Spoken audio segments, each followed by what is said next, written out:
Pascal, double question really. First, I'm starting to get the feeling, and I don't know if you feel the same, that every game now becomes a race to who scores the first goal, because if it's the other team, they seem to all then just fall back, and then you have a really hard time breaking them down. Do you feel that same way, that it's become that way? No, scoring the first goal is part of our conversation with the team in general, because it will always have a huge impact on the dynamics of a game. You're right when you say when Houston got the lucky goal, that's something that's quite obvious. They fell back and sat deep and waited more than they did before before we conceded the goal. The game before, however, we went a goal down and we came back. You just have to fight a little more in order to get yourself back into the game, and that's part of the game. But the impact of scoring the first goal is important. But as I said, that's part of our conversation with our players every day. I didn't mention the Chicago game only because of the fact that Brian Gutierrez got red carded, and so that sort of changes the dynamic. But I know where you're getting at, Roberto, but it doesn't change. Okay. The game is influenced by a player that is unlucky with the red card, and he had to go off. But like I said, if you concede a goal in whatever shape, 10 against 11, 11, it always will have its effect. And if we concede, you get into a position where you have to chase, and we would rather be on the other side. And as far as the Houston game is concerned, once you review the tapes and everything, as opposed to just seeing it live, is there anything else that you saw from it?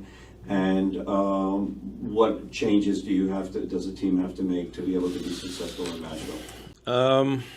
Of course, when you review with a little less emotion, you see a little more. But I got confirmation. That was mainly what I saw when I watched the game again.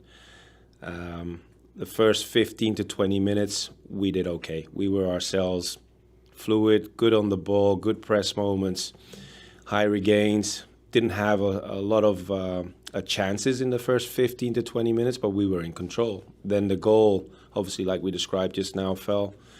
And then Houston also has to take credit for that, given credit for that, because they fell back and they made it really, really tight and small in the middle. So for us, that is recognition. We have to go around in order to get it back into the middle.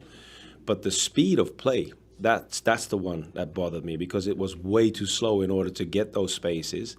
And then when we addressed it during halftime coming into the second half, the one that surprised me the most was the focus and the mindset and how we concede the second goal just coming out of the dressing room. And that is a bigger issue for me in reviewing this match.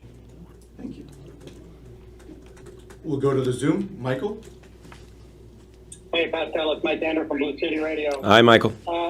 I just want to build off what you were just talking about with Roberto, because you said that the red card influenced the game.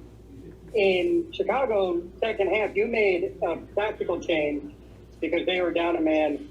For instance, Houston, it seemed like your substitutions were more like for like. Maybe I missed it. I didn't see a real tactical shift to try to force Houston to do anything different on the defensive side.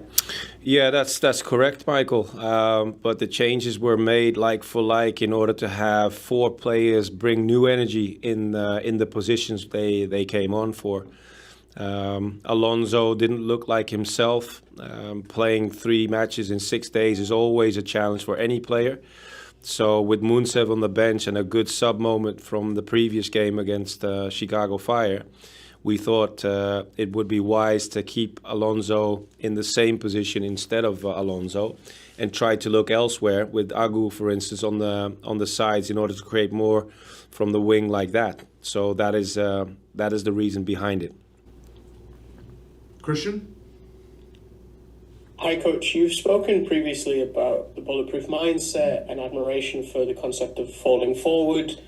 How do you apply those concepts when you're looking to get a response this weekend for the team? That's a good question if you ask me, because our priority going into this Nashville game is that we show to ourselves mainly that it's an incident.